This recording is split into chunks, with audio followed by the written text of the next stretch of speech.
देवियों और सज्जनों, आज हम एक महत्वपूर्ण मुद्दे को संबोधित करने के लिए एकत्र हुए हैं, जो हमारे समुदाय की नींव को प्रभावित करता है। बीकेसी भारत नगर में चल रहा म्हाडा भूमि घोटाला, जो अदानी द्वारा किया जा रहा है। यह चिंताजनक है कि विभिन्न दलों के राजनेता इस गंभीर अन्याय के खिलाफ आवाज नहीं उठा रहे हैं। बीकेसी भारत नगर कानूनी रूप से मान्यता प्राप्त म्हाडा लेआउट है, फिर भी हम एसआरए योजना के अवैध कार्यान्वयन और किराएदारों के घरों के विध्वंस को देख रहे हैं। 2018 में महाराष्ट्र सरकार ने इस लेआउट को अधिसूचित किया। इसे 114 म्हाडा लेआउट की सूची में क्रमांक 93 पर रखा, लेकिन हमारे अधिकारों को कुचला जा रहा है। म्हाडा के सीईओ ने हाल ही में एक साक्षात्कार में पुष्टि की कि सभी 114 लेआउट धारा 33(5) द्वारा शासित हैं। There are two categories of redevelopment that is primarily taken up through MHADA. One is in the 114 layouts that we have, which is governed primarily by 33(5). Now, when I say redevelopment in Mumbai, it has two components. One component is for the 114 layouts, which is owned by MHADA and leased to various societies. और supreme court ने हमारे मामलों को म्हाडा अधिनियम के तहत तय करने का आदेश दिया है। यहां हर किराएदार के पास आवंटन पत्र है और उनके पास किराए की रसीद भी है। फिर भी हमारे राजनीतिक प्रतिनिधियों का समर्थन कहां है? हमारे विधायक जीशान सिद्दीकी ने विधानसभा में बहादुरी से अपनी बात रखी है। मैं भारत नगर की बात करूंगा। उसी भारत नगर में विकास का बहुत दिक्कत हो रही है, क्योंकि जमीन पे लड़ाई है। म्हाडा के लेआउट के हिसाब से भारत नगर, पूरा भारत नगर जो है वो म्हाडा का गेजेटेड लैंड में आता है, और फिर भी कानूनी आए दिन उनको नोटिस दिए जा रहे हैं एसआरए की तरफ से, जो गलत है। 33/5 स्कीम उधर लागू होनी चाहिए, जो म्हाडा के लैंड में होनी चाहिए, मगर यहाँ 33(5) स्कीम की जगह 33(10) स्कीम एसआरए से नोटिस दिए जा रहे हैं। जो विकासक है, भूतपूर्व है, अडानी है, उनके हम खिलाफ नहीं है, विकास के खिलाफ नहीं है, मगर म्हाडा के हिसाब से उनको न्याय मिलना चाहिए। प्लॉट नंबर 7, 8, 9, 12 तकरीबन 1000 से ज्यादा घर है, और उनको म्हाडा के लैंड से ट्रीट किया जाना चाहिए। लेकिन उनकी चिंताओं को काफी हद तक नजरअंदाज कर दिया गया है, और अब 33(5) के वास्तविक मुद्दों पर ध्यान केंद्रित करने के बजाय उन्होंने चर्चा को सीवेज की छोटी छोटी चिंताओं की ओर मोड़ दिया है। लेकिन वास्तविक भारत नगर की समस्या हमारे घर है। हमारी सांसद वर्षा गायकवाड़ ने एक बार 2024 के लोकसभा के अपने अभियान के दौरान अदानी घोटाले में भारत नगर को समर्थन देने का वादा किया था। आज उसको अमीर बनाया।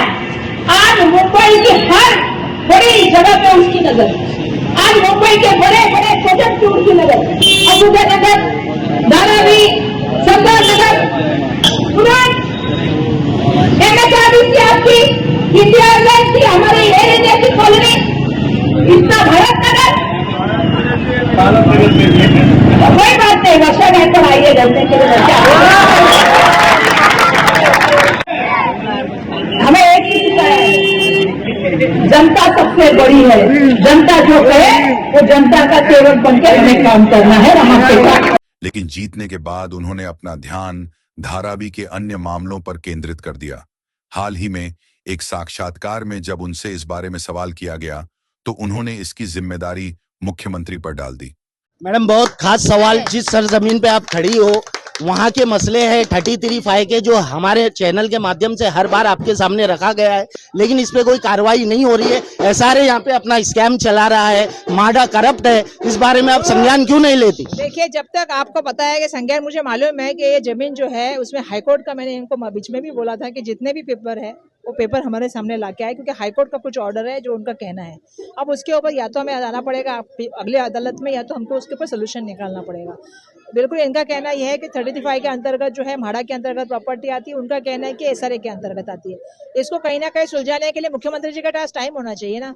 हमारे राज्य के मुख्यमंत्री आजकल बहुत बिजी है, आपको नहीं पता है, उनके पास बहुत काम है। उनके एमएलए को संभालना, फिर जैसे आपको पता है कि हर चीज जो घट रही है उसका उनके पास जवाब ही नहीं है। उनकी सरकार ही बेसिकली डामाडोल है और अडानी के बलबूते पर टिकी है। कुछ मैंने कम से कम इस घोटाले पर एक आंदोलन तो निकालिए। आप तो सिर्फ धारावी का आंदोलन चलाने में व्यस्त हैं। हम ऐसे प्रतिनिधियों के हकदार हैं जो न केवल चुनावी मौसम में बल्कि जरूरत के समय भी हमारे साथ खड़े रहेंगे। यह वह नेतृत्व नहीं है जिसके हम हकदार हैं। यह आपके द्वारा बहुत ही शर्मनाक और अस्वीकार्य कृत्य है, वर्षा गायकवाड़ जी। हमारे एमएलसी अनिल परब भी चुप रहकर संत ज्ञानेश्वर नगर में व्यस्त हैं। समाजवादी पार्टी के विधायक के रूप में श्री अब्बू आसिम आजमी ने विधानसभा में बीकेसी भारत नगर के निवासियों की जोरदार वकालत की। अध्यक्ष महोदय, ये भारत नगर में महाडा का प्लॉट है, इसको एसआरए में डाला जा रहा है। वहां के लोग इतना परेशान हैं, बिल्डर आकर पुलिस की मर्जी से अडानी के लोग बुद्ध पूर्वा डेवलपर के नाम से बगैर टेनेंट के एग्रीमेंट के, बगैर उनसे बात किए हुए पुलिस को ला करके उनका डिमोलिश कर रहे हैं। लोग चिल्ला रहे, सुनने को तैयार नहीं। वहां के लोगों का कहना है कि एसआरए स्कीम नहीं बल्कि 33(5) के तहत ये होगा तो सरकार को फायदा होगा और हमको भी कोई एग्री नहीं है। उस पर सरकार को तुरंत नोट लेना चाहिए और उसके ऊपर जो है रोक लगाना चाहिए। स्थानीय विधायक नहीं होने के बावजूद उन्होंने म्हाडा लेआउट पर एसआरए के अवैध कार्यान्वयन और बुद्धपुर बिल्डर द्वारा घरों के गैर कानूनी विध्वंस की निंदा की। और अब आने वाले विधानसभा चुनाव में ये प्रतिनिधि हमारे सामने कैसे आएंगे और किस मुंह से वोट मांगेंगे? जैसे जैसे महाराष्ट्र विधानसभा चुनाव नजदीक आ रहे हैं, हम बीकेसी भारत नगर के निवासियों को एकजुट होना होगा। हम केवल उन लोगों का समर्थन करेंगे जो हमारे अधिकारों को बहाल करने और हमारे घरों के लिए लड़ने के लिए प्रतिबद्ध हैं। अब इन राजनेताओं को जवाबदेह ठहराने और कार्रवाई की मांग करने का समय आ गया है। आइए यह स्पष्ट कर दें, हम चुप नहीं रहेंगे। हम केवल उन्हीं को वोट देंगे जो वास्तव में हमारे हितों का प्रतिनिधित्व करते हैं और न्याय की वकालत करते हैं। साथ मिलकर हम अपने अधिकारों को पुनः प्राप्त करेंगे और सुनिश्चित करेंगे कि हमारी आवाज सुनी जाए।